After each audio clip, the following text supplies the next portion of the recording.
नमस्कार and I welcome you all to SSC secrets. मेरा नाम है प्रिंस तिवारी और आज मैं आप लोगों को एसएससी सीजीएल के थ्रू जो जेएसओ का एग्ज़ाम होता है उसके लिए स्टैटिस्टिक्स पढ़ाने वाला हूँ और आज ये थर्ड लेक्चर है। अगर आप लोगों ने प्रीवियस 2 लेक्चर्स नहीं देखे हैं तो जाके देख लीजिए, क्योंकि आज का लेक्चर थोड़ा भारी होने वाला है। तो लास्ट तक बने रहिएगा, तभी आपको कुछ समझ में आएगा, नहीं तो आज का लेक्चर तो भारी है। ठीक है सर? तो उससे पहले हम लोगों ने कल क्या पढ़ा था उसका एक क्विक रिविजन ले लें। ठीक है सर। तो कल हम लोगों ने पढ़ा था, ये राइटिंग कैसा है भाई साहब, मेजर ऑफ डिस्पर्जन। ठीक है सर। तो मेजर ऑफ डिस्पर्जन में हम लोगों ने क्या क्या देखा था? हम लोगों ने देखा था रेंज और ये क्वार्टाइल डेविएशन, क्वार्टाइल डेविएशन, फिर मीन डेविएशन, मीन डेविएशन, फिर स्टैंडर्ड डेविएशन, स्टैंडर्ड डेविएशन। उसके बाद हम लोगों ने क्या पढ़ा था?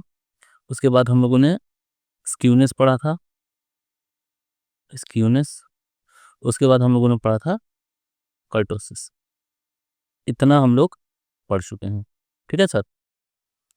तो रेंज क्या होता है? Range highest minus lowest. ठीक है सर, समझ में आ रहा है ना आपको? Quartile deviation Q3 minus Q1 by, ये सब मैंने कल बताया, ये बस हम लोग क्विक रिविजन कर रहे हैं। इंटर क्वार्टाइल डेविएशन ये Q3 माइनस Q1, फिर coefficient coefficient coefficient of quartile या फिर क्वार्टाइल कोफिशिएंट, तो क्या होता है Q3 minus Q1 upon Q3 plus Q1। ये हम लोगों ने पढ़ा था। और इसी में क्वार्टाइल में ही हम लोगों ने ऑक्टाइल भी पढ़ा था, डेसाइल भी पढ़ा था, परसेंटाइल भी पढ़ा था, परसेंटाइल, और इन सब के क्वेश्चंस भी किए थे। फिर मीन डेविएशंस में हम लोगों ने क्या क्या पढ़ा था? तो सबसे पहले मीन डेविएशन का फॉर्मूला पढ़ा था 1/n sigma x minus x bar, ये मॉड में, ये पढ़ा था हम लोगों ने। और क्या पढ़ा था? और हम लोगों ने ये पढ़ा था कि मीन डेविएशन बेस्ट रिजल्ट अपना कब देता है? ये देता है मीडियन के साथ बेस्ट रिजल्ट देता है। और फिर स्टैंडर्ड डेविएशन हम लोगों ने पढ़ा था। तो स्टैंडर्ड डेविएशन किधर कर लें? पहले से इधर लिख देते हैं, इधर स्टैंडर्ड डेविएशन। स्टैंडर्ड डेविएशन में हम लोगों ने क्या पढ़ा था? इसका फॉर्मूला था 1/n sigma x minus x bar. X bar क्या होता है? मीन होता है का स्क्वायर का, सॉरी,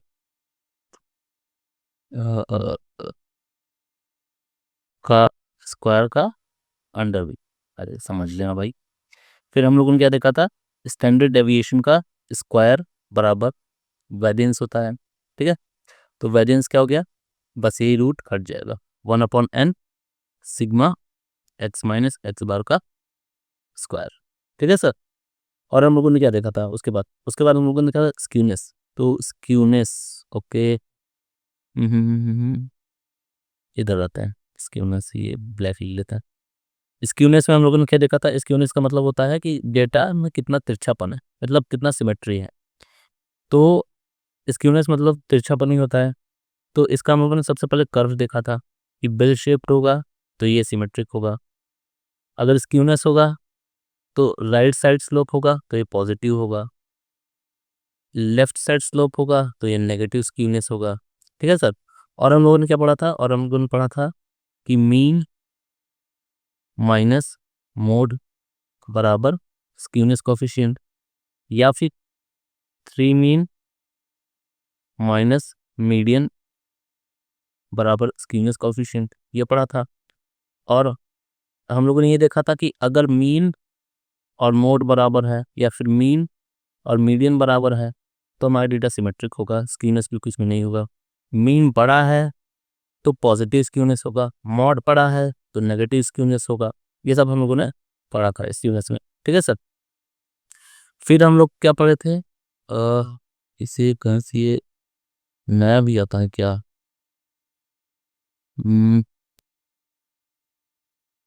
नहीं आता।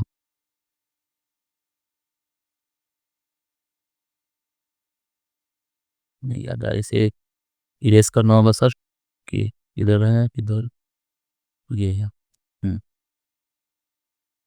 तो स्क्यूनेस में हम लोगों ने क्या क्या और पढ़ा था, और हम लोगों ने पढ़ा था कार्ल पियर्सन के बारे में। तो कार्ल पियर्सन के स्क्यूनेस कोफिशिएंट का फॉर्मूला क्या था, तो ये था mean minus mode upon standard deviation, या फिर 3 mean minus median upon standard deviation. फिर मोमेंट्स के हिसाब से हम लोगों ने कार्ल पियर्सन का पढ़ा था। तो कार्ल पियर्सन के मोमेंट्स का फॉर्मूला क्या था, तो बीटा 1 बराबर म्यू 3 स्क्वायर बटे म्यू 2 क्यूब, और गामा 1 क्या था, रूट ऑफ बीटा 1।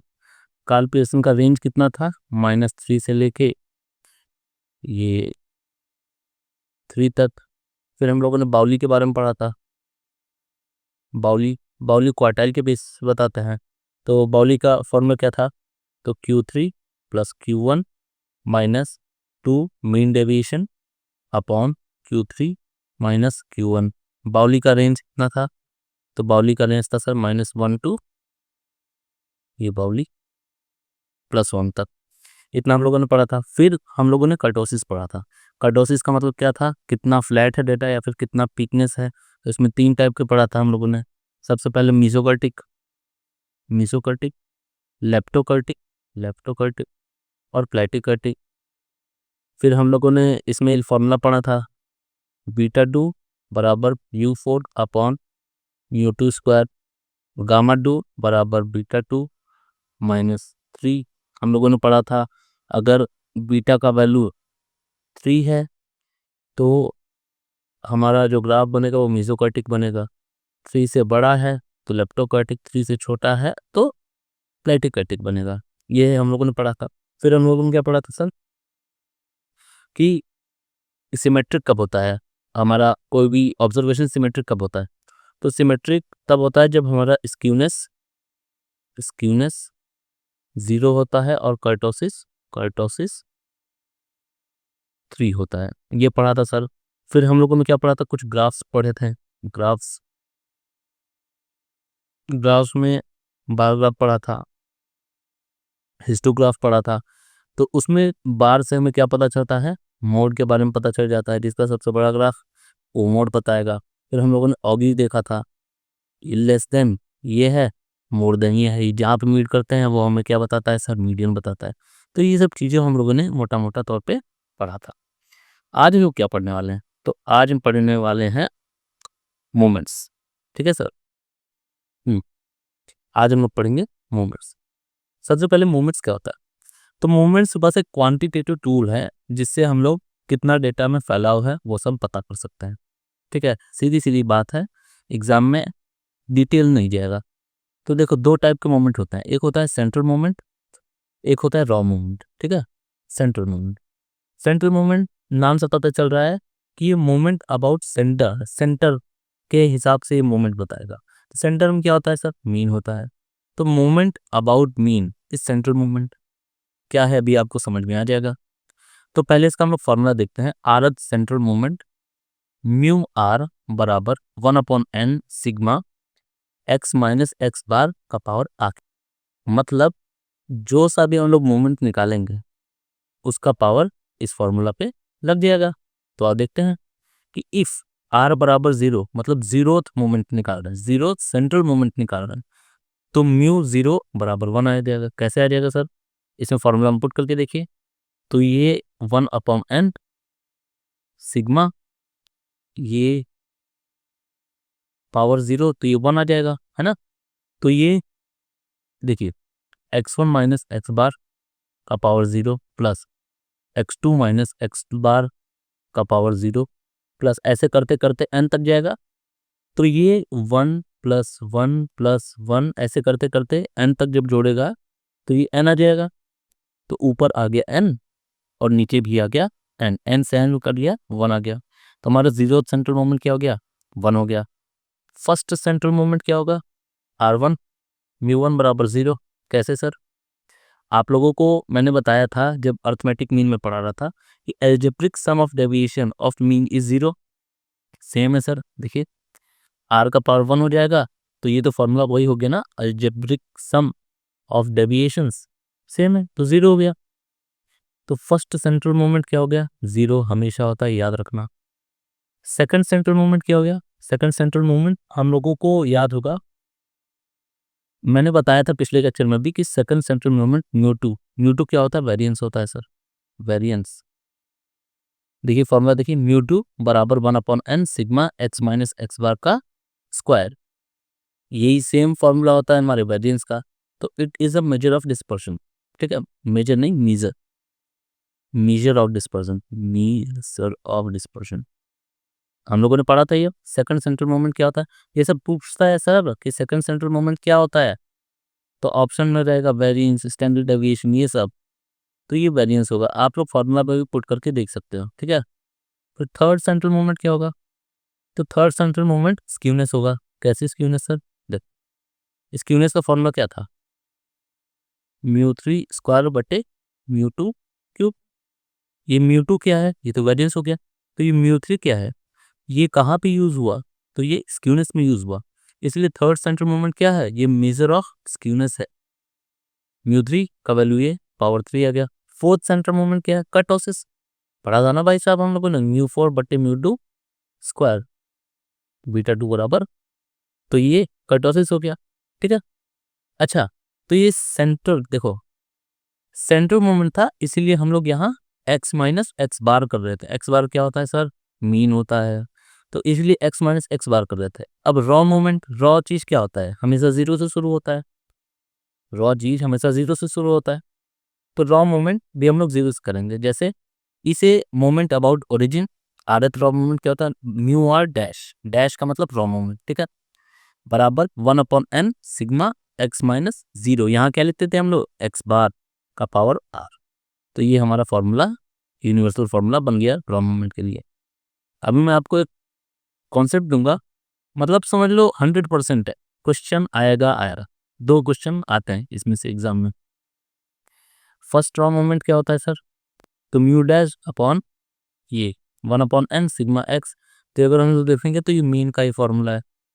तो फर्स्ट रॉ मोमेंट किसे दर्शाता है, तो भाई मीन को दर्शाता है, मेजर ऑफ सेंट्रल टेंडेंसी को दर्शाता है। अब देखो ये जो है सर, मैं आपको बता रहा हूँ, ये बहुत ज़्यादा ज़रूरी है, ये चेंज करने को आता है, सेंट्रल मोमेंट को रॉ मोमेंट में चेंज करने को आता है। म्यू1 हमेशा 0 होगा, तो चेंज करने की जरूरत ही नहीं है। म्यू2 इंपॉर्टेंट है, म्यू2 बराबर म्यू2 डैश माइनस म्यू1 डैश का स्क्वायर। इन तीनों में से आपको 2 देंगे, तीसरे का मान फाइंड करना होगा।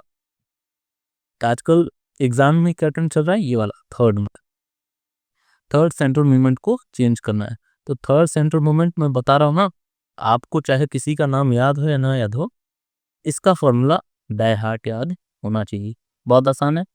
सब में 3 3 3 2 + 1 3 3, हर जगह 3 3 है, कुछ ट्रिक बना के आप अपना याद कर लो। और अभी तक 3 पूछता है, पता नहीं क्या 4 पूछ ले, तो 4 भी एक बार देख लेना, ठीक है। म्यू2 इज ऑलवेज लेस देन और इक्वल टू म्यू2 डैश, क्यों सर, क्योंकि सर यहाँ पे x माइनस 0 हो रहा है, मतलब कुछ माइनस नहीं हो रहा है, और वहाँ पे x माइनस एक्स बार हो रहा था, मतलब कुछ माइनस हो रहा था, तो ऑब्वियसली वो कम होगा ना। तो सेंट्रल मोमेंट हमेशा कम होता है रॉ मोमेंट से, इसीलिए जितने भी चीजें बता रहा हूँ ना सर, ये सब आएंगे क्वेश्चन, क्वेश्चन बन के आएंगे, इसलिए ध्यान रखना। एग्जाम्पल देख लो, म्यू2 डैश दे दिया, म्यू1 डैश दे दिया, म्यू2 पूछ लिया, फॉर्मूला रख के आंसर डायरेक्ट आ गया हमारा। ठीक है सर, अब मैं पढ़ाऊंगा आपको कोरिलेशन एनालिसिस। तो ये क्या होता है, if there is causal relation between 2 variables, तो उसे हम कोरिलेशन कहते हैं। कैजुअल रिलेशन मतलब क्या होता है, कैजुअल मतलब ऐसे कैजुअली मैं आपको जानता हूँ, ठीक है। जैसे आप लोगों ने डायरेक्टली प्रोपोर्शनल या फिर इनवर्सली प्रोपोर्शनल के बारे में सुना होगा, कुछ वैसा ही है। अभी आपको दिखाता हूँ कैसा। If there is change in one variable, there is also change in other variable, ठीक है। जैसे हम लोगों ने पढ़ा है कि force is directly proportional to mass into acceleration. तो अगर हमारा मास कांस्टेंट है, तो force is directly proportional to acceleration. Physics का चीज़ है, नहीं याद आ रहा तो बस सुनते रहो आप कि अगर एक्सेलरेशन बढ़ेगा तो फोर्स भी बढ़ेगा। तो ये कैजुअल रिलेशन है इन दोनों के बीच में। तो ये क्या है, कोरिलेशन एनालिसिस का ही एक टाइप से भाग है। एक चीज बढ़ेगा दूसरा चीज बढ़ेगा, एक चीज घटेगा दूसरा चीज घटेगा, या फिर उल्टा भी हो सकता है। अभी इसके टाइप्स में पढ़ाऊंगा तो आपको बताऊंगा। कोरिलेशन मतलब क्या, दो वेरिएबल्स के बीच में आपस में कुछ ना कुछ रिलेशन होगा, उसी को हम लोग कोरिलेशन बोलते हैं। सीधी सीधी सच बात। इसे किसने दिया था, हमारे कार्ल पियर्सन भैया ने। कार्ल पियर्सन एक जगह और थे, कहाँ पे, स्क्यूनेस में। ठीक है sir. In correlation one variable is cause and other is effect. ठीक है, but it can not be measured. Direct याद करने की बात है, it can not be measured. और जब मैं आपको रिग्रेशन पढ़ाऊंगा इसका ऑपोजिट, तो वो होगा इट कैन बी मेजर्ड। याद रखना, आगे बताऊंगा। By correlation the linear relation can be found between variables. जैसे हम लोगों को वेरिएबल होता है ना, x इक्वल्स टू 2y+3, इधर y का वैल्यू कुछ होता है तो x का वैल्यू कुछ होता है। सीधी सीधी बात है, लीनियर रिलेशन है वेरिएबल्स के बीच में कोरिलेशन। टाइप ऑफ कोरिलेशन भाई, तो तीन टाइप के होते हैं, positive and negative correlation, linear and non linear, partial and multiple correlation. सबसे इंपॉर्टेंट है ये वाला। ठीक है, पॉजिटिव एंड नेगेटिव कोरिलेशन मतलब समझिए, ये दोनों अलग अलग है। अगर पॉजिटिव कोरिलेशन होगा तब क्या होगा, जैसे मैंने आपको बताया, डायरेक्ट समझ लो, पॉजिटिव को डायरेक्टली प्रोपोर्शनल समझ लो। डायरेक्टली प्रोपोर्शनल को हिंदी में क्या होता है, समक्रमानुपाती ना। और नेगेटिव कोरिलेशन को व्युत्क्रमानुपाती मतलब इनवर्सली प्रोपोर्शनल समझ लो। दो वेरिएबल्स हैं, मैंने आपको बताया, x is directly proportional to y, ये क्या हो गया पॉजिटिव वाला। x is inversely proportional to y, ये हो गया हमारा नेगेटिव वाला कोरिलेशन। इसका मतलब अगर x बढ़ेगा तो y भी बढ़ेगा, अगर x घटेगा तो y भी घटेगा, ये हो गया पॉजिटिव। नेगेटिव क्या, सीधा उल्टा इसका, कि अगर x बढ़ेगा तो y घटेगा, अगर x घटेगा तो y बढ़ेगा। ये दोनों अलग अलग चीजें हैं सर। ये देखो इधर लिखा है कि अगर x बढ़ा तो y भी बढ़ेगा, अगर x घटा तो y भी घटेगा। नेगेटिव में अगर x बढ़ा तो y घटेगा, x घटा तो y बढ़ेगा। यही चीज मैंने यहाँ पर लिखा, देख लो। If one increases other increases, if one decreases other decreases, तो ये क्या हो रही है हमारा positive correlation. If one increases other decreases, ये हो गया हमारा नेगेटिव कोरिलेशन। से थोड़ा सा मैं लाकर लिखता हूँ। ठीक है, ये समझ में आ गया आपको। पूछ लेता ये कि कौन सा कोरिलेशन है, पॉजिटिव या फिर negative. Linear and non linear, ये तो इजी है कि अगर किसी ऑब्जर्वेशन का हम लोग ग्राफ प्लॉट करें और वो सीधे निकल जाए, सीधा, तो लीनियर हो गया। और सीधा ना निकल के एक कर्व में थोड़ा सा निकले तो नॉन लीनियर हो गया, कोई बात नहीं है। अब पार्शियल एंड मल्टीपल कोरिलेशन क्या होता है, सबसे पहले इसका रेंज जान लो कि पार्शियल का रेंज होता है -1 to 1, ये एग्जाम में आया है। मल्टीपल कोरिलेशन का रेंज क्या होता है, 0 to 1। ठीक है, अब एक बात और नोट कर लो कि पार्शियल कोरिलेशन के लिए कम से कम 3 वेरिएबल्स होना जरूरी है। कैसे सर, देखो, पार्शियल के नाम से पता चल रहा है कुछ आधा अधूरा काम का। तो आधा अधूरा काम कैसे होता है सर, जैसे x और y है। ठीक है, तो अगर इन दोनों में कोई रिलेशन हुआ तब तो रिलेशन है, नहीं हुआ तो रिलेशन नहीं है। बस यही होगा ना, ऐसा थोड़ी नहीं होगा थोड़ा थोड़ा रिलेशन है, थोड़ा थोड़ा तो कुछ होता ही नहीं है। अगर यहाँ पे x y और z है तब यहाँ पे कुछ होगा कि x is directly proportional to y और z बराबर कुछ 0 समझ लो। ये पार्शियली कोरिलेशन है कि x सिर्फ y के साथ रिलेशन में, z के साथ रिलेशन में नहीं है। इसी तरीके से y z के साथ रिलेशन में है, x के साथ नहीं। मतलब एक ना एक मिसिंग होना चाहिए रिलेशन में। तो इसके लिए मिनिमम कितने वेरिएबल्स जरूरी हैं, तो 3 वेरिएबल्स जरूरी हैं, याद रखना। अभी इसी को पार्शियल कोरिलेशन बोलते हैं। When there is correlation between any two of the three or more variables then it is partial correlation. If there is correlation between 3 or more than 3 variables then it is multiple correlation. ठीक है, सीधे सीधे इसका बड़का भाई। ठीक है, example मैं दे देता हूँ आप लोगों को। जैसे किसी एग्जाम की आप लोग तैयारी कर रहे हैं, तो स्टूडेंट है, स्टूडेंट टीचर से पढ़ेगा, नोट्स बनाएगा, बुक पढ़ेगा, पीवाईक्यू पढ़ेगा। तो अगर तो ये सिर्फ स्टूडेंट है और टीचर से पढ़ रहा है, इन सब से इनका रिश्ता ही नहीं है, तो ये क्या हो गया, ये पार्शियल कोरिलेशन हो गया। अगर स्टूडेंट इन सब से रिलेशन में है, टीचर से भी, नोट्स से भी, बुक से भी, पीवाईक्यू से भी, तो ये सबसे रिलेशन बना रहा है या फिर मल्टीपल रिलेशन बना रहा है, तो ये हो गया हमारा मल्टीपल कोरिलेशन। जितना बता रहा हूँ बस उतने से ही सवाल आएगा, टेंशन ना लो। ठीक है, मेथड्स टू फाइंड कोरिलेशन, तो कई टाइप होते हैं मेथड्स। ठीक है, तो सबसे पहले स्कैटर डायग्राम देख लेते हैं। स्कैटर डायग्राम कुछ नहीं होता सर, बहुत ही मतलब फ्री का नंबर देता है ये। Correlation is represented by dot, x x y, इसमें डॉट्स देखना है कि डॉट्स का डायरेक्शन कितना कैसा है। तो देखेंगे डॉट्स का डायरेक्शन ऐसे लीनियर जा रहा है, तो ये पॉजिटिव कोरिलेशन हो गया। डॉट्स का डायरेक्शन ऐसे जा रहा है, तो ये नेगेटिव कोरिलेशन हो गया। डॉट्स का डायरेक्शन ही नहीं पता चल रहा, गोला गोला गोला गोला, है ना, तो ये नो कोरिलेशन है, आर बराबर 0। अच्छा, यहाँ पे आप लोग देख रहे हैं यार बहुत ढेर सारा डॉट है, यहाँ पे सिंगल सिंगल डॉट, क्यों, कोई डिफरेंस है क्या इसमें? नहीं, कोई डिफरेंस नहीं है, बस लिखने का तरीका है अपना अपना। ये मत समझना कि यहाँ पे ज़्यादा अमाउंट में कोरिलेशन हो रहा है, रिलेशन बना रहा है, ऐसा नहीं है, क्योंकि स्कैटर डायग्राम अमाउंट या डिग्री तो बताता ही नहीं है। ठीक है, तो चाहे ऐसा लिखो चाहे ऐसा लिखो, बात सेम ही है। ठीक है, तो only direction can be found and not amount using scatter diagram methods. Graphical method क्या होता है? सीधी सीधी बात, वहाँ डॉट से था, यहाँ पे लाइन से कर दिया, बस। अब कार्ल पियर्सन फिर से आ गए, ये हर जगह आपको मिलेगा Karl Pearson. Karl Pearson coefficient of correlation, तो देखो इनका ये जो है आपके दिमाग में बस जाना चाहिए। आर, क्या ये कोएफिशिएंट ऑफ कोरिलेशन, हम लोग आर से बोलते हैं, इसे याद रखना, r means coefficient of correlation is equals to covariance. क्या बोलते हैं सर इसे? इसे बोलते हैं covariance, covariance of x y upon sigma x. सिग्मा क्या होता है sir? Standard deviation of x into standard deviation of y. Covariation of x y का फॉर्मूला क्या होता है? 1/n sigma x minus x bar. X bar क्या है पता है? मीन है। वाई माइनस वाई बार। सिग्मा एक्स सिग्मा वाई ये सब आपको पता है, ये तो स्क्वायर दिया है क्योंकि सिग्मा का तो रूट होता है ना सर। ठीक है, फिर ये सब जब हम लोगों ने फॉर्मूला में पुट किया, ये देखो ये मेन फॉर्मूला, ये तो आपको याद होना चाहिए। फिर आगे जो आएगा वो भी मैं आपको बताऊंगा।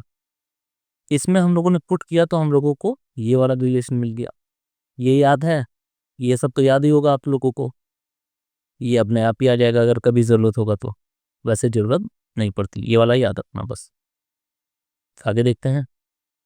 इफ़, अगर, अच्छा, अगर हमें इन लोगों को शॉर्ट फॉर्म में लिखना, देखो इतने बड़े बड़े लिखने में किसको अच्छा लगेगा? एक्स माइनस एक्स बार, वाई माइनस वाई बार। देखो जब ये दोनों रिपीट ही हो रहे हैं तो इसको मैं डी एक्स मान लूँ, इसको मैं डी वाई मान लूँ, यही यहाँ पे किया गया। X minus x bar d x हो गया, y minus y bar d y हो गया। तो sigma d x d y upon n sigma x sigma y, या फिर ऐसे भी, ये बस लिखने का तरीका है, फॉर्मूला तो सेम ही है ऊपर वाला, लिखने का अपना अपना तरीका। ये शॉर्ट फॉर्म में ऐसे लिखा जाता है, कहीं आपको ऐसा लिखा दिख जाएगा, कहीं वैसा, मतलब समझ रहे हो ना? ठीक है, और फॉर्मूलाज आर सेम। अब देखो नोट क्या है इसमें, Karl Pearson coefficient of correlation, जिसे हम लोग आर से रिप्रेजेंट करते हैं, कोवेरिएंस के डायरेक्टली प्रोपोर्शनल होता है। दिख रहा है भाई साहब, दिख रहा है ना? आर इक्वल्स टू कोवेरिएंस, अगर इन सबको मैं कांस्टेंट मान लूँ तो ये तो डायरेक्टली प्रोपोर्शनल हो गया ना, तो यही बोल रही है कि Karl Pearson covariance of x y के डायरेक्टली प्रोपोर्शनल होता है। अगर कोवेरिएंस एक्स वाई 0 से बड़ा है तो आर 0 से बड़ा होगा, छोटा है तो आर 0 से छोटा होगा, और आर अगर 0 से बड़ा है इसका मतलब क्या? इसका मतलब पॉजिटिव कोरिलेशन। मैंने बताया है पॉजिटिव कोरिलेशन क्या होता है, जब एक बढ़े तो दूसरा बढ़े, जब एक घटे तो दूसरा घटे। नेगेटिव कोरिलेशन क्या था? जब एक बढ़े तो दूसरा घटे, जब एक घटे तो दूसरा बढ़े, ये नेगेटिव कोरिलेशन है। तो नेगेटिव कोरिलेशन हमें कब देखने को मिलेगा, जब कोवेरियंस ऑफ एक्स वाई 0 से छोटा होगा। कोवेरियंस ऑफ एक्स वाई 0 होगा तो आर भी 0 होगा, कोई भी रिलेशन इनमें नहीं होगा अगर कोवेरियंस एक्स वाई का मान 0 में होगा। तो क्वेश्चन कुछ ऐसे आता है, डायरेक्ट फॉर्मूला बेस्ड है। देखो फॉर्मूला याद होगा तो सब हो जाएगा, बस नजर होनी चाहिए सर, नजर। ठीक है, रेंज क्या है सिंपल कोरिलेशन का, -1 to 1। अच्छा, -1 to 1 एक और चीज का था, तो किसका था सर, ये हमारा बाउली का था स्क्यूनेस में, और एक पार्शियल कोरिलेशन में, अभी जो हम लोगों ने पढ़ा वॉल्यूम में पार्शियल कोरिलेशन में, उसका भी रेंज सेम था। अच्छा आप मुझे बताओ कि कार्ल पियर्सन का रेंज कितना था स्क्यूनेस के मामले में, स्क्यूनेस के मामले में कार्ल पियर्सन का रेंज कितना था, कमेंट में लिख के बताओ आप। ठीक है, सेम वही चीज है, रेंज ऑफ सिंपल कोरिलेशन, ऐसे हुआ तो पॉजिटिव कोरिलेशन, ऐसे तो नेगेटिव, और ऐसा तो जीरो कोरिलेशन। अच्छा ऐसा बन गया तो, या फिर ऐसा बन गया तो नो कोरिलेशन, क्यों सर, ये मुझे बताओ। देखो कोरिलेशन मतलब क्या होता है कि कुछ ना कुछ रिलेशन हो, एक बढ़े तो दूसरा घटे, एक घटे तो दूसरा बढ़े, ऐसा कुछ होना चाहिए। यहाँ पे ये कह रहा है कि मैं y को चाहे जितना बढ़ा दूं, x वही का वही रहेगा, x पे फर्क नहीं पड़ रहा है, तो इसका मतलब कोई रिलेशन नहीं है। सेम यहाँ पे मैं y को चाहे x को चाहे जितना बढ़ा दूं, y पे फर्क नहीं पड़ रहा है, क्यों, क्योंकि कोरिलेशन नहीं है, तो ये ग्राफ कोरिलेशन नहीं है, नो कोरिलेशन है इसमें। ठीक है, अब direction and degree both can be found using Karl Pearson, scatter method से नहीं फाउंड कर सकते थे। ठीक है, अब इस आर बराबर, देखो अब ये रेंज अभी हम लोगों ने पढ़ा -1 to 1 तक है सर, तो अब उसमें भी कई लेवल आते हैं। अगर 1 से 0.5 तक है तो हाई पॉजिटिव कोरिलेशन, 0.75 से 0.25 तक है तो मीडियम पॉजिटिव, उससे नीचे लो पॉजिटिव, -1 से -0.75 हाई निगेटिव, मीडियम निगेटिव, लो निगेटिव, देखिए ना नॉर्मल है। अच्छा ये क्वांटिटेटिव वेरिएबल्स के लिए यूज होता है ऑफ कोर्स, और ये है ideal measure of finding correlation. ये याद रखना, डायरेक्ट पूछेगा कि सर बताओ ideal measure of finding correlation is, तो ऑप्शन में आपको मिलेगा स्कैटर मेथड, या फिर ग्राफ मेथड, या फिर कार्ल पियर्सन, या फिर अपने से कुछ बना देगा पाउली पियर्सन, है ना। तो कार्ल पियर्सन है हमारा ideal measure to find correlation. ठीक है सर, अब चेंज इन ओरिजिन और चेंज इन स्केल मैंने बता दिया है क्या होता है change in origin, change in scale. Change in origin मतलब हर एक ऑब्जर्वेशन में कुछ ना कुछ जोड़ते हैं, +2 +2 +2, ये क्या कर रहे हैं हम लोग, चेंज कर रहे हैं ओरिजिन में। अच्छा जोड़ते हैं या फिर घटाते हैं, कुछ भी ना, तो हर एक ऑब्जर्वेशन को जोड़ेंगे या घटाएंगे तो इस पर कोई इफेक्ट नहीं पड़ेगा। और सिर्फ यही नहीं, और सुनो, चेंज इन स्केल से भी कोई फर्क नहीं पड़ेगा। अच्छा आप मेरे को कमेंट सेक्शन में बताओ कि जो हम लोगों ने मेजर ऑफ डिस्पर्जन पढ़ा था, मेजर ऑफ डिस्पर्जन, उस पर बताओ कैसा इफेक्ट होता है change in origin and change in scale का, और मेजर ऑफ सेंट्रल टेंडेंसी का भी, मेजर ऑफ सेंट्रल टेंडेंसी, इस पे भी बताओ कैसा इफेक्ट होता है चेंज इन ओरिजिन और चेंज इन स्केल का। ठीक है, आओ, if variable x and y are in correlation, क्या दिया है कोरिलेशन का value r x comma y, इसे देखो अभी जब मैं एग्जांपल दूंगा ना ये सब समझ में आएगा आपको। दूसरे पे ले लेता हूँ, कौन सा लूँ कौन सा लूँ, ये ले लेता हूँ, चलो दिख रहा है ना, हाँ। तो if variable x and y are in correlation is equals to r x comma y, then u a x plus b v c y plus d, तो इसका कोरिलेशन क्या होगा, आर यू वी, मतलब correlation of u and v क्या होगा, a c upon mod a c r x comma y. क्या है, कोई दिक्कत नहीं, अभी समझ में आ जाएगा आपको।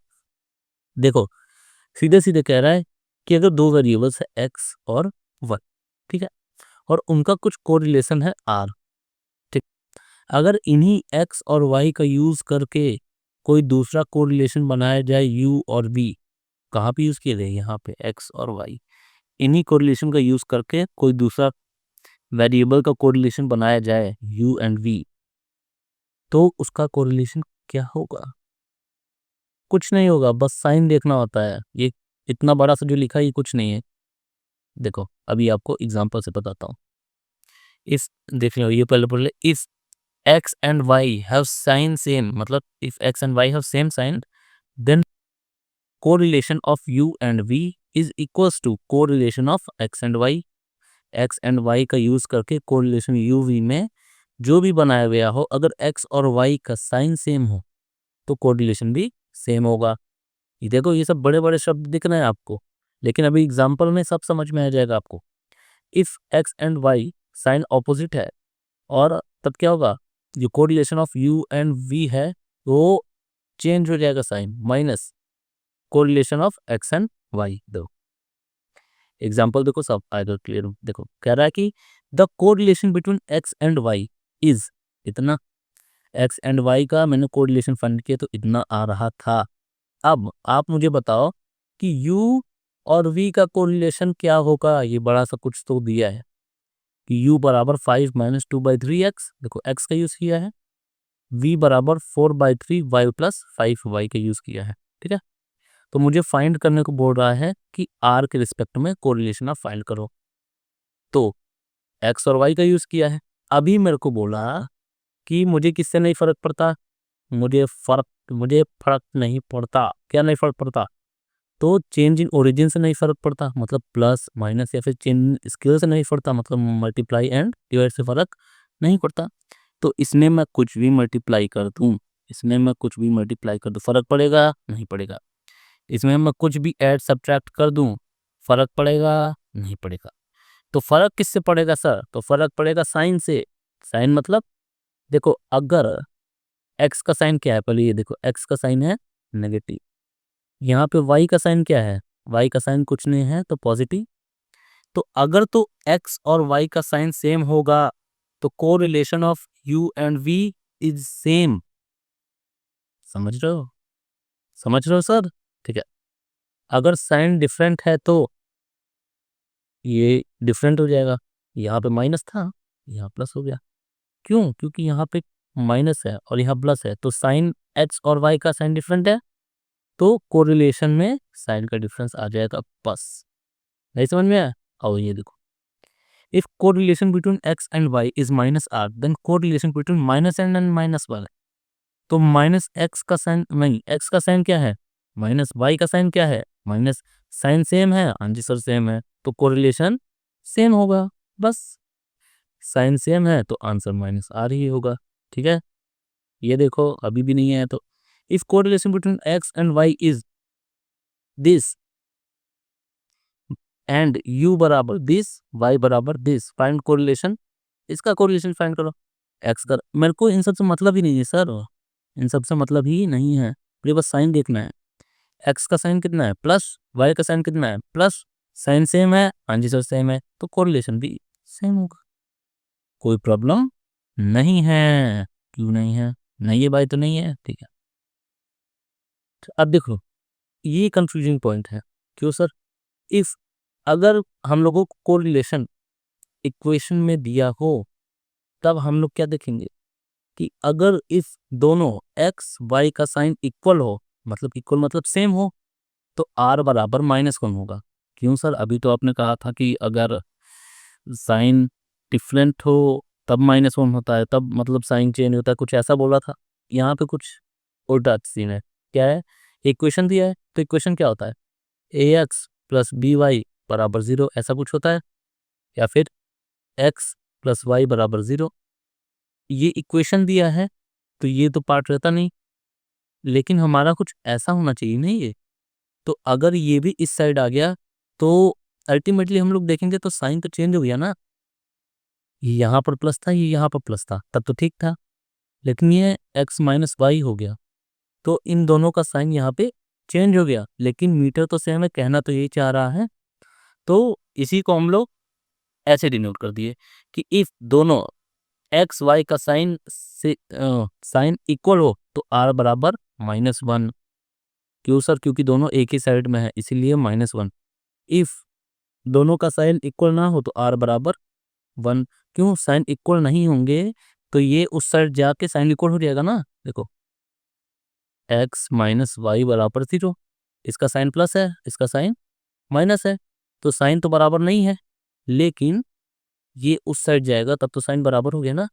तो इसीलिए कहा है कि अगर साइन इक्वल ना हो किसमें, इक्वेशन में, तो आर का वैल्यू क्या हो जाएगा? 1 हो जाएगा। समझ में आ रहा है? हाँ जी। अच्छा, अब हम लोग क्या पढ़ेंगे? Spearman rank correlation coefficient. हम लोगों ने क्या क्या पढ़ लिया? हम लोगों ने पढ़ लिया क्या? स्कैटर, फिर ग्राफ, फिर कार्पिएशन, कार्पिएशन है ना, एक क्या तो या हाँ ठीक है। अब हम लोग क्या पढ़ने जाना है? स्पीयरमैन। कुछ नहीं, बस आपको ये फॉर्मूला याद करना है। ये क्वालिटेटिव डेटा के लिए होता है, कैलकुलेशन किसके लिए था? क्वांटिटेटिव डेटा के लिए था। तो रो बराबर 1 - 6 sigma DI² upon n² - 1। n क्या है? Number of observations, number of observations. DI क्या है? तो rank of x minus rank of y।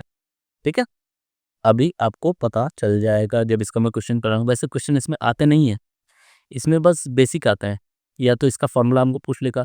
जितना भी मैं आपको फॉर्मूला लिखवा रहा हूँ ना, पूरा आपको लिख के याद करना है। तो नोट क्या करना है? अगर सिग्मा DI 0 हो गया तो क्या? तो ये हमारा कोरिलेशन पूरा हो जाएगा। और क्या, सिग्मा DY अगर 0 हो गया तो ये तो पूरा 0 हो जाएगा, तो रो का वैल्यू कितना आ जाएगा? 1 आ जाएगा। ठीक है। हम तो यहाँ पे देखो, if DI² is maximum then rho will be minimum. कैसे सर? देखो, रो बराबर 1 - 6 सिग्मा DI² अपॉन n² - 1। तो ये जितना ज़्यादा होगा उतना ही 1 से ये घटाया जाएगा, तो 1 तो उतना ही छोटा हो जाएगा ना। तो अगर मुझे रो की वैल्यू ज़्यादा चाहिए तो ये जितना कम होगा, मान लो ये 0 हो गया, तब तो रो की वैल्यू 1 आ गई, सबसे बड़ी वैल्यू। ठीक है। अगर ये मान लो ये 1 हो गया सबसे बड़ा, तो ये 1 - 1 0 हो गया। तो जितना बड़ा इसकी वैल्यू होगी DI की, उतना ही छोटा हमारे पास ये कोरिलेशन कोफिशिएंट आएगा स्पीयरमैन का।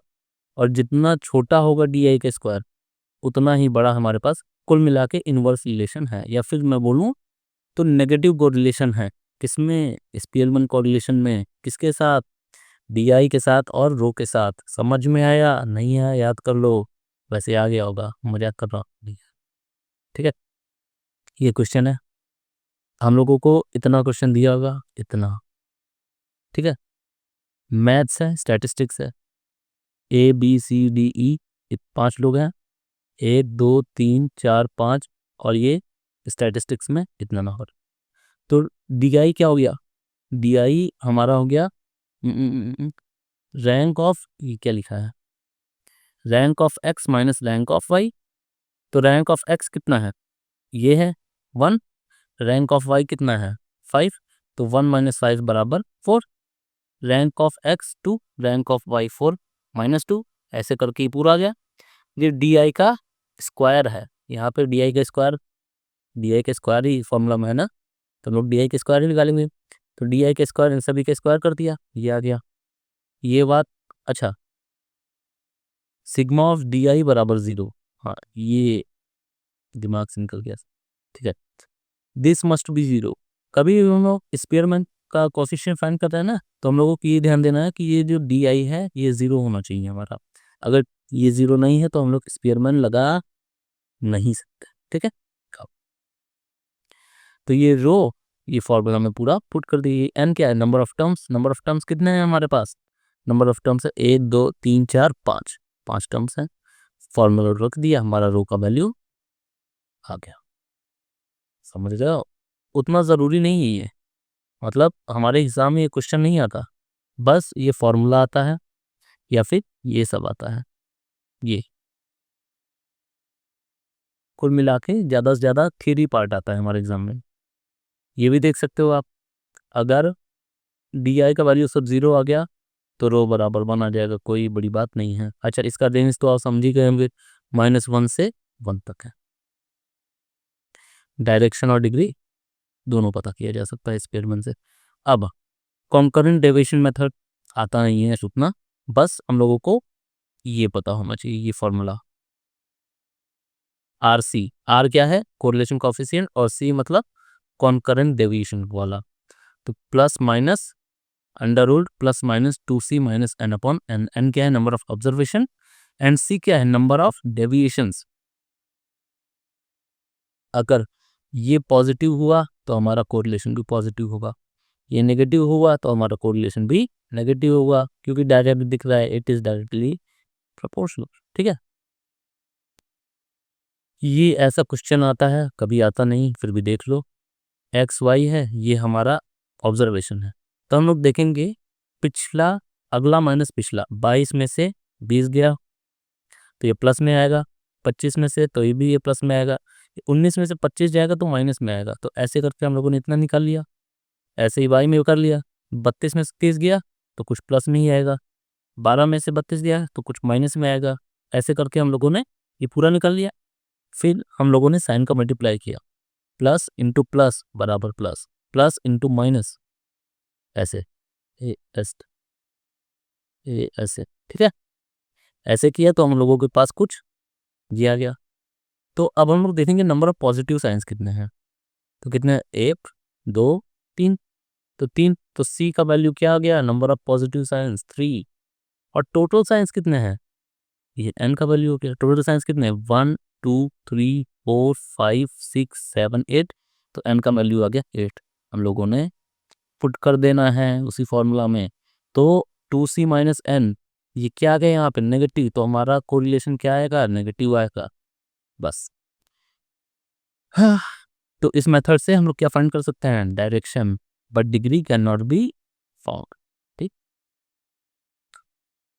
रिग्रेशन एनालिसिस देख लें।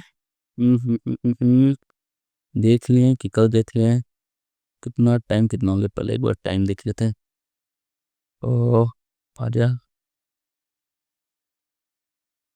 हाँ किधर आ रहा है?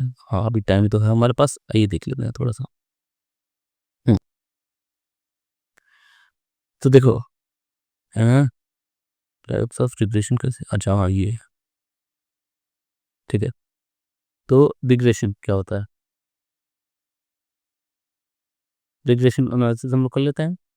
तो कोरिलेशन में हम लोगों ने अभी तक क्या क्या पढ़ा कि सिर्फ एक नॉर्मल रिलेशन है।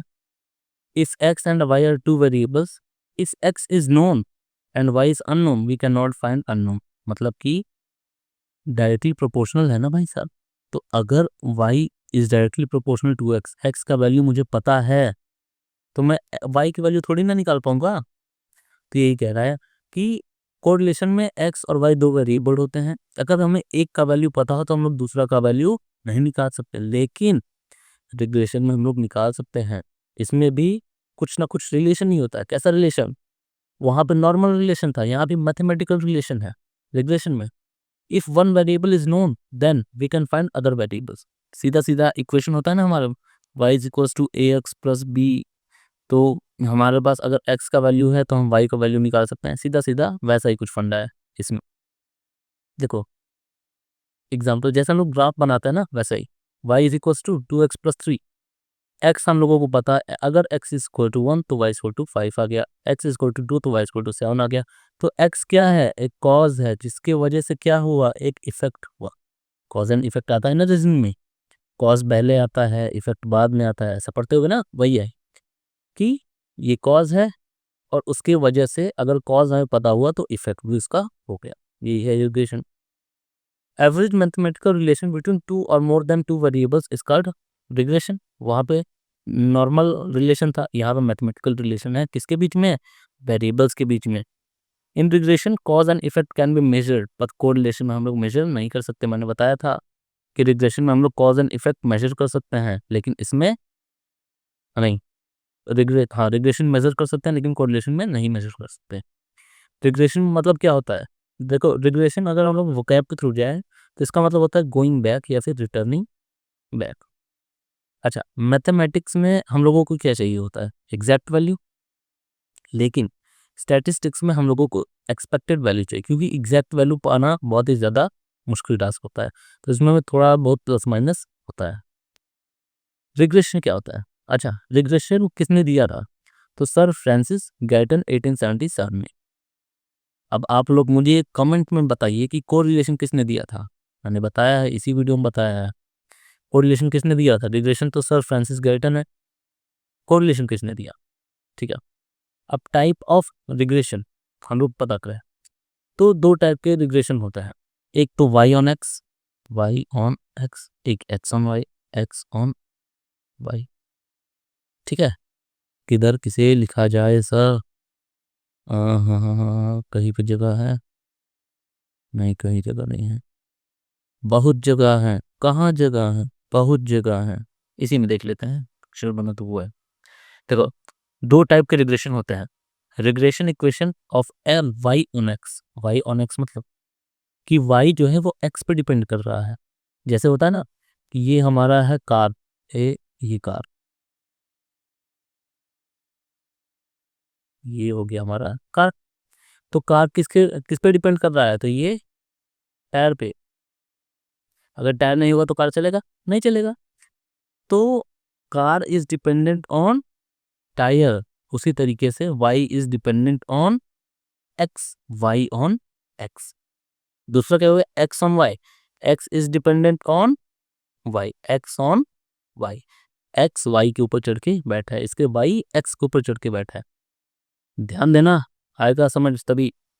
तो इसका फॉर्मूला क्या होगा? Y is equal to y equal to a plus b x. हम लोग देखो मैथ्स में क्या पढ़ते हैं, y is equal to a x plus b. लेकिन यहाँ पे ऐसा नहीं है, यहाँ पे लिखने का तरीका कुछ अलग है, बातें वही है, तरीके अलग हैं। समझ चलो ना? हाँ, तो देखो इसे रेड कर लूँ। ठीक है। Y equal to a x, नहीं ए प्लस बी एक्स।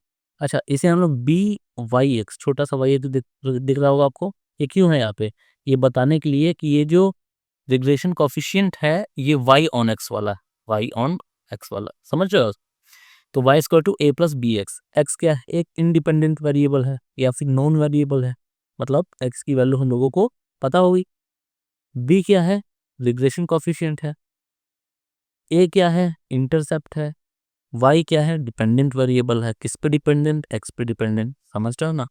अब अगर मैं इसका ग्राफ बनाऊं तो कुछ ऐसा बनेगा, ये वाई, ये एक्स, ये ग्राफ है उसका, ये समझ रहे हो? ये अच्छा, ये एक क्या है? तो ए 0 से लेके इसके बीच का डिस्टेंस है। ये इंटरसेप्ट है। किसका इंटरसेप्ट है सर? ये वाई का इंटरसेप्ट है, वाई एक्सिस का इंटरसेप्ट। तो वाई ऑन एक्स पे इंटरसेप्ट किसका बनता है? तो वाई एक्सिस पे इंटरसेप्ट बनता है। एक्स ऑन वाई पे इंटरसेप्ट किस पे बनता है? एक्स एक्सिस पे बनता है। देखो सर, वाई एक्स, ये गया हमारा लाइन ग्राफ जिसे लोग कहते हैं, और ये बना ए। ये क्या है? ये है हमारा इंटरसेप्ट। तो ए क्या है? इंटरसेप्ट। बी क्या है? बी है हमारा रिग्रेशन कोफिशिएंट। तो बी हमारा ये है एंगल। बी हमारा क्या है? एंगल या फिर रिग्रेशन कोफिशिएंट।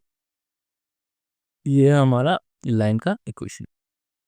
समझ में आ रहा है? बस ये याद रखो, वाई ऑन एक्स में एक्स क्या है, बी क्या है, ए क्या है, वाई क्या है। इंटरसेप्ट किस पे बनता है? सेम इस पे भी लागू होता है। एक्स एक्सिस पे इंटरसेप्ट बनता है एक्स ऑन वाई पे। समझ रहे? ठीक है। अब टाइप ऑफ रिग्रेशन अभी हम लोगों ने देखा कि y is equal to a plus b x, लेकिन b कौन सा? वाई एक्स वाला बी एक्स। ठीक है। और x is equal to a plus b y, b कौन सा वाला? एक्स वाई वाला बी वाई। समझ रहे हो? ठीक है। To find the value of a and b हमारे पास कुछ फॉर्मूले होते हैं। ठीक है। अच्छा भैया, हमें x पता है, y निकल जाएगा। लेकिन भाई a और b तो नहीं पता है, तो a और b कैसे पता होगा हमें? तो a और b पता करने के लिए हमारे पास कुछ, ये क्या बोल रहा हूँ, हमारे पास कुछ फॉर्मूले होते हैं। तो इस मेथड को क्या नाम दूं, इस रिश्ते को क्या नाम दूं? तो इस मेथड को मैं नाम दूंगा लीस्ट स्क्वायर मेथड। अच्छा, आप लोग मुझे बताइए, एक क्वेश्चन है, ये मोड फाइंड करने के लिए हम लोग कौन से मेथड का इस्तेमाल करते हैं? एक तो सिमेट्रिक मोड हो गया, और एक मतलब सिमेट्रिक ऑब्जर्वेशन का मोड, एक एसिमेट्रिक का मोड फाइंड करने के लिए हम लोग कौन सा मेथड इस्तेमाल करते हैं? आप लोग मुझे कमेंट सेक्शन में बताइए।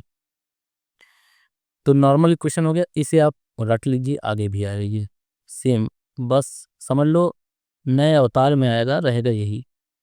क्या है भाई साहब? तो नॉर्मल इक्वेशन है सिग्मा वाई बराबर n a plus b sigma x. अच्छा, ये बी कौन वाला है? तो ये वाई एक्स वाला है। क्यों? क्योंकि वाई का हम लोग निकाल रहे हैं, ठीक है।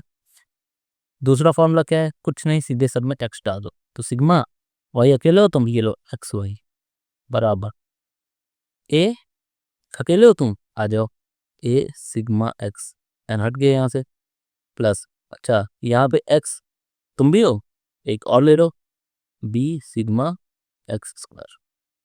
बस ये दोनों फॉर्मूले 4 बार लिखोगे, अपने आप याद हो जाएगा, ठीक है। इसे मैं साफ कर देता हूँ ताकि आप लोग देखते रहो, ठीक है। क्वेश्चन कैसे आते हैं? देखो, हमारे पास इतना में दे देखो, वैसे क्वेश्चन आते नहीं हैं, मैं आपको बता देता हूँ कि जस्ट इन केस कभी आ गए। एक्स और वाई दिया है, ये एक्स में डेटा, ये वाई में डेटा दिया हुआ है, तो हम लोग क्या फाइंड करेंगे? एक्स वाई निकल गया, एक्स स्क्वायर निकल गया, सिग्मा वाई निकल गया, सिग्मा एक्स निकल गया, सिग्मा एक्स वाई निकल गया, सिग्मा एक्स स्क्वायर निकल गया। सिग्मा में क्यों कह रहा हूँ आपको पता है ना, समेशन, इन सब को जोड़ के 69, इन सब को जोड़ के 55। आप सीधे सीधे फॉर्मूला में आप पुट कर दो, y ऑन एक्स निकालना है, ये मेरे को निकालना है y ऑन एक्स। तो ये फॉर्मूला में पुट कर दिया, सिग्मा y बराबर कितना है? 21, 21। a कितना है नहीं पता, n कितना है, n मतलब कितना नंबर ऑफ ऑब्जर्वेशन है, तो गिन लो, 1 2 3 4 5, 5 है, 5 है प्लस 15 p, ये 15 क्या है? तो सिग्मा एक्स कितना है? 15 है, तो 15 b। यही तरह से इसमें भी मैंने पुट कर दिया, और इन दोनों को मैंने सॉल्व किया, तो मेरा ए और बी का वैल्यू आ गया। एक मेथड तो ये हो गया ए और बी फाइंड करने का। और भी मेथड है? हाँ जी, और भी मेथड है। अच्छा, जब ए और बी फाइंड कर लिया, तो हमारा इक्वेशन कैसा बनेगा? y is equals to a plus b x, तो y is equals to 2.4 plus 0.6x। दूसरा मेथड कौन सा है सर? तो देखो, जब इसी को मैंने सॉल्व किया, सिग्मा वाई बराबर n a plus b sigma x, same ऊपर वाले क्वेश्चन है, फर्स्ट वाले क्वेश्चन, एन ए को मैंने इधर कर दिया, नहीं तो अच्छा सीधे सीधे देखो, इसीलिए ठीक है। मैंने इसको इधर कर दिया, एन ए अकेला पड़ गया, ये इधर आ गया, एन को मैंने नीचे फेंक दिया। तो अगर ये देखोगे, ये किसका इक्वेशन है? ये किसका इक्वेशन है? तो ये अर्थमेटिक मीन का इक्वेशन है। तो ये एक्स बार आ गया, ये एक्स बार का वैल्यू आ गया, ये वाई बार का वैल्यू आ गया, वाई बार। तो ये हमारा इक्वेशन बन गया। ए का वैल्यू हम लोग कैसे फाइंड करेंगे? ए बराबर वाई बार माइनस बी एक्स बार, याद कर लो इसे। फिर कुछ ना कुछ हम लोग ए की वैल्यू पुट करेंगे, ऐसे ऐसे करके। इंपॉर्टेंट नहीं है इसीलिए मैं छोड़ रहा हूँ उसे, ये जो इंपॉर्टेंट है बस वो बता रहा हूँ, बाकी आपको देखना हो तो देख लो, सब अच्छे से लिखा हुआ इधर पे। ए का वैल्यू का फॉर्मूला ये है, बी फाइंड करना तब फॉर्मूला ये है, सबसे ज़्यादा इंपॉर्टेंट। अगर मुझसे पूछोगे ना रिग्रेशन का फॉर्मूला, तो यही है, ये वाला, इससे क्वेश्चन आता है इसीलिए। ओके, तो बी वाई एक्स बराबर r sigma y upon sigma x, ठीक है। ये आर क्या है यहाँ पे? हम लोगों ने पढ़ा था ना अभी कोरिलेशन, इसके जस्ट पहले कोरिलेशन को स्पेलिंग कटा था, ठीक है, देख लेना। Relation between regression and correlation, यही है। तो ये क्या है? ये रिग्रेशन है, ये कोरिलेशन है, इन दोनों के बीच में ये रिलेशन आ गया, इसलिए ये इंपॉर्टेंट है। अब y is equals to a plus b x है, कौन सा, y ऑन x। तो a का वैल्यू भी हम लोगों ने निकाला था, कहाँ भी, ये देखिए, ये a का वैल्यू निकाला था। अब इसी में a का वैल्यू पुट कर देंगे तो ये एक और इक्वेशन आ गई, तीसरा इक्वेशन। ये सब मैं आपको लास्ट में समराइज भी करूँगा, टेंशन मत लो।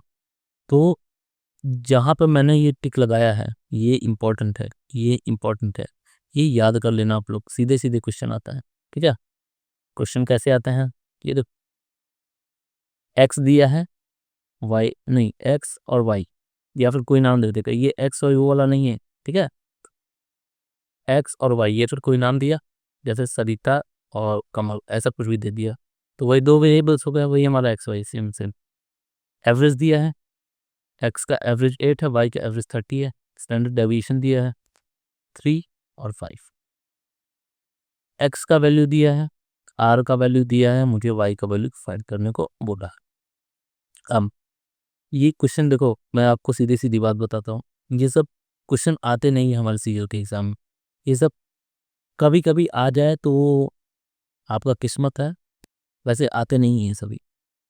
तो बी वाई एक्स का फॉर्मूला रख के मैंने यहाँ पे बी वाई एक्स का वैल्यू निकाल लिया, ठीक है, ये वाला फॉर्मूला रख के जो ऊपर अभी हम लोगों ने पढ़ा था।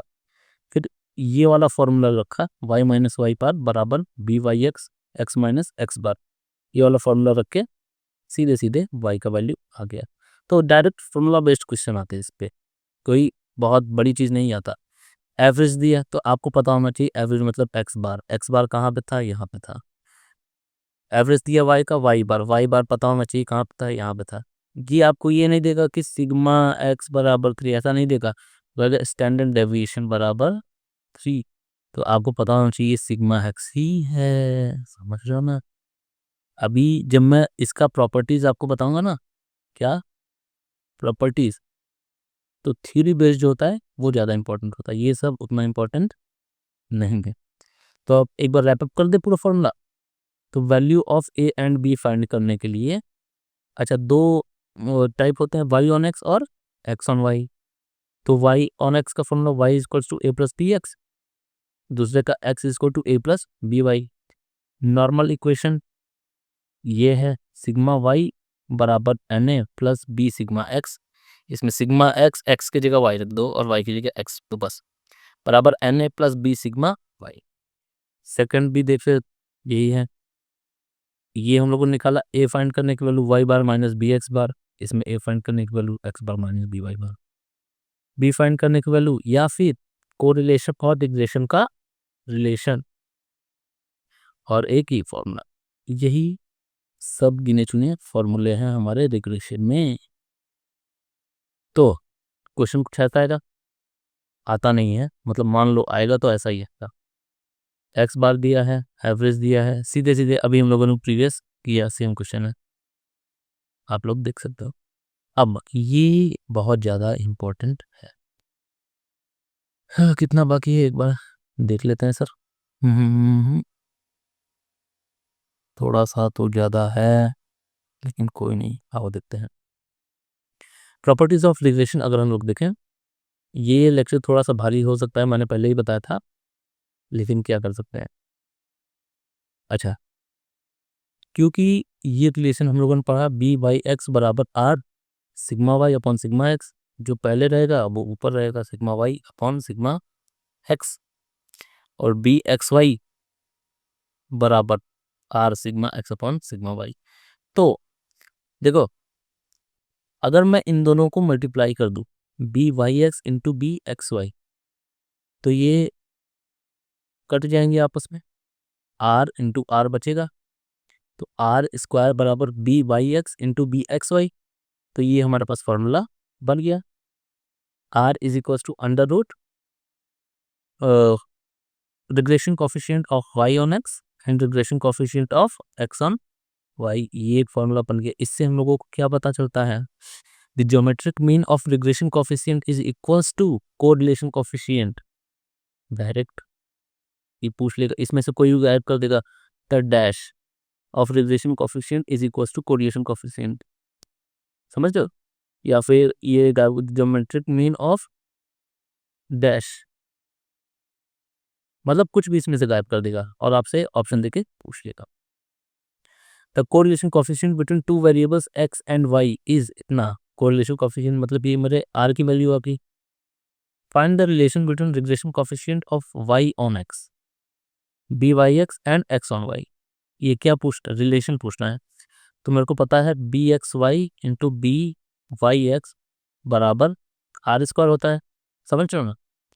तो r का वैल्यू कितना है -1, तो -1 का स्क्वायर, तो bxy इंटू byx बराबर 1 बराबर 1, तो byx is equals to 1/bxy। ये रिलेशन हो गया। देखो आप ना इसमें साइन में फंस हो गए, कोई तो ये मार देगा कि भाई -1 है, वो स्क्वायर देखेंगे ही नहीं। क्यों? क्योंकि याद ही नहीं रहेगा। यहाँ पे बस रूट याद है, यहाँ पे स्क्वायर तो याद है ही नहीं कि यहाँ पे स्क्वायर होगा अगर रूट रहेगा तो, है ना जी। और the arithmetic mean of regression coefficient is equal to और ग्रेटर देन कोरिलेशन कोएफिशिएंट। ठीक है, ये भी वन लाइनर क्वेश्चन है कि bxy plus byx upon 2 is always always greater than और इक्वल्स टू हमारा कोरिलेशन कोएफिशिएंट। और ज्योमेट्रिक मीन तो बताई। ये सब मैं क्या देख रहा हूँ, ये सब मैं प्रॉपर्टीज देख रहा हूँ किनकी, दोनों के बीच में क्या रिलेशन है रिग्रेशन में और कोरिलेशन कोएफिशिएंट में।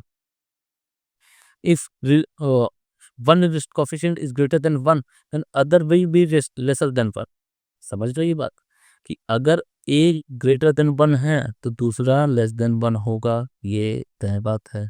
ये भी याद रख लो कि अगर एक ग्रेटर देन 1 होगा। देखो ये सब प्रॉपर्टीज से ही क्वेश्चन आते हैं। क्वेश्चन ये हम लोगों को कैलकुलेशन नहीं आता उसमें। ठीक है, if byx and bxy are, तो अगर एक प्लस है दूसरा प्लस है तो जो हमारा कोरिलेशन कोएफिशिएंट है वो भी प्लस होगा। एक माइनस है दूसरा भी माइनस है तो हमारा कोरिलेशन कोएफिशिएंट माइनस होगा। लेकिन देखो साइन सेम है इसमें, अगर प्लस प्लस तो प्लस होगा, माइनस माइनस तो माइनस होगा। लेकिन प्लस माइनस है या फिर माइनस प्लस है तो ये इमेजिनरी, मतलब कि कोरिलेशन कोएफिशिएंट नहीं निकलेगा। किसमें? अगर रिग्रेशन कोएफिशिएंट का साइन चेंज है तो ये देखो क्या लिखा है, if both regression coefficients are positive then correlation coefficient will be positive. ये है पॉजिटिव पॉजिटिव तो ये भी पॉजिटिव।